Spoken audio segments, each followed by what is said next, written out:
वो उनके कपड़ों से पता चलता है. പറഞ്ഞത് നരേന്ദ്രമോദിയാണ്. നരേന്ദ്രമോദിയുടെ ശബ്ദമാണ് സജി ചെറിയാനും അതുപോലെ തന്നെ വെള്ളാപ്പള്ളി നടേശനും അതുപോലെ തന്നെ എ കെ ബാലനും ഉള്ളതെന്ന് വളരെ ദുഃഖത്തോടെ പറയട്ടെ. നിങ്ങൾ നരേന്ദ്രമോദിക്ക് ജയ് വിളിക്കുന്ന ആളാണെന്നല്ല പറയാം, പക്ഷേ പറഞ്ഞു അവസാനം നിങ്ങൾക്ക് എല്ലാവർക്കും ഒരേ ചിന്തയും ഒരേ ശബ്ദവും ആയി മാറുന്ന ഒരു വളരെ ഗതികെട്ട അവസ്ഥയിലേക്കാണ് പോകുന്നത്. തെരഞ്ഞെടുപ്പ് ജയിച്ചാലെന്ത് തോറ്റാലെന്ത് സ്വന്തമായി പറയാൻ ഒരു രാഷ്ട്രീയമില്ലെങ്കിൽ എന്ത് പ്രയോജനം? കമ്മ്യൂണിസ്റ്റ് പാർട്ടിയാണത്രേ, കേരളത്തിന്റെ മതേതരത്വം സംരക്ഷിച്ച പാർട്ടിയാണത്രേ. പഴയ കഥ പറഞ്ഞ് ആനപ്പുറത്ത് കയറിയിരുന്നതിന്റെ തഴമ്പ് പറഞ്ഞ് പണ്ട് പള്ളികൾക്ക് സംരക്ഷണം കൊടുത്തതിന്റെ കഥ പറഞ്ഞ് എത്ര കാലം ഇത്തരം നേതാക്കൾ ജനങ്ങളെ പറ്റിക്കും? ഇത് CPM-നെ അറിഞ്ഞുകൂടാത്തതുകൊണ്ടല്ല. ആദ്യം ഈ വിഷയത്തിൽ എ കെ ബാലൻ സംസാരിക്കുമ്പോൾ CPM-ന്റെ സംസ്ഥാന സെക്രട്ടറി അതിനെ പൂർണ്ണമായും അനുകൂലിച്ചല്ല. അദ്ദേഹം എന്റെ നിലപാട് അത് അയാളുടെ നിലപാടെന്ന് പറഞ്ഞു. എന്തോ കേട്ടില്ല, അസംബന്ധം എന്ന് പറഞ്ഞു. പിന്നെ ചോദ്യങ്ങൾക്ക് സാങ്കല്പികമായ ഉത്തരം എന്ന് പറഞ്ഞ് സത്യത്തിൽ CPM-ന്റെ സംസ്ഥാന സെക്രട്ടറിക്ക് ആ നിലപാടുണ്ടായിരുന്നില്ല. പക്ഷേ അത് കുലുക്കി അത് കൊളമാക്കിയതാരാ? അതിനുശേഷം പിണറായി വിജയന്റെ പ്രസ്ഥാനം നമ്മളെല്ലാവരും കേട്ടതല്ലേ. പിണറായി വിജയൻ പറഞ്ഞു ഇപ്പോൾ കലാപങ്ങളില്ല, പണ്ട് കലാപങ്ങൾ ഉണ്ടായിരുന്നു. അതല്ലേ അദ്ദേഹം പറഞ്ഞത്. അതിനെന്താണ് കുഴപ്പമെന്ന്? അപ്പോൾ CPM സംസ്ഥാന സെക്രട്ടറി ആരായി?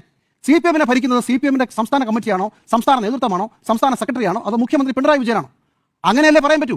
അപ്പോൾ അതോടുകൂടി ഇത് മുഴുവൻ കയ്യിൽ നിന്ന് പോയി. മുഖ്യമന്ത്രിയോട് അന്ന് തിരിച്ചു ചോദിക്കാൻ ഒറ്റ ചോദ്യമേ ഉള്ളൂ, എന്റെ ഭരണകാലത്ത് കലാപം ഉണ്ടായില്ല, പണ്ട് കലാപം ഉണ്ടായി. താങ്കൾ 2016 വന്നത്, കലാപം നടക്കുന്നത് 2002, 2003 അതിനുശേഷമുള്ള കാലത്തോ? അപ്പോൾ സെലക്റ്റീവായി ഈ കലാപത്തെ ഓർപ്പിക്കുന്നത് വലിയ അപകടമാണെന്ന് പറയുകയും CPM-ന്റെ നേതൃത്വം അതിനെ പിന്തുണയ്ക്കാതിരിക്കുകയും ചെയ്യുമ്പോൾ മുഖ്യമന്ത്രി അതിനെ പിന്തുണയ്ക്കുന്നു. അപ്പോൾ ഡോഗ് വിസിലായി. മുഖ്യമന്ത്രി പറയുന്നത് മുഖ്യമന്ത്രി ലൈനാണ് മനസ്സിലാകുന്നു. CPM സംസ്ഥാന സെക്രട്ടറി അല്ല, മുഖ്യമന്ത്രിയാണ് അനുസരിക്കേണ്ടതെന്ന് CPM-ന്റെ കേന്ദ്ര കമ്മിറ്റിയിലും സംസ്ഥാന സെക്രട്ടറിയുടെ നേതാക്കൾക്ക് മനസ്സിലാകുന്നു. വെള്ളാപ്പള്ളിയാണ് നമ്മുടെ ആൾ, അതായത് ഗോവിന്ദമാഷ് അല്ല എന്നുള്ളതാണ് മനസ്സിലാകുന്നത്. അതുകൊണ്ടാണ് ഇന്നലെ വെള്ളാപ്പള്ളി നടേശൻ വളരെ ശക്തമായി ഈ വിഷയത്തിൽ വീണ്ടും പ്രതികരിക്കുമ്പോൾ അതിനെ പിൻപറ്റി സജി ചെറിയാനെന്ന് സംസാരിക്കുന്നത്. അനുവാദം കൊടുത്തത്, സംസാരിക്കണമെന്ന് പറഞ്ഞത് മുഖ്യമന്ത്രിയുടെ വാക്കാണ്. അതുകൊണ്ടാണ് ഇത്രയും പ്രശ്നം.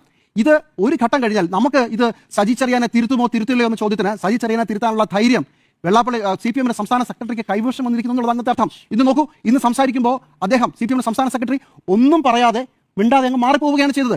മുമ്പ് എ കെ ബാലന്റെ കാര്യത്തിൽ പറഞ്ഞ അസംബന്ധമെന്ന് ആദ്യം പറയുകയും പിന്നീടുള്ള പ്രസ്താവനകളിൽ അത് ഭയപ്പെടുകയും ചെയ്തപ്പോൾ ഇന്ന് മൗനമായി.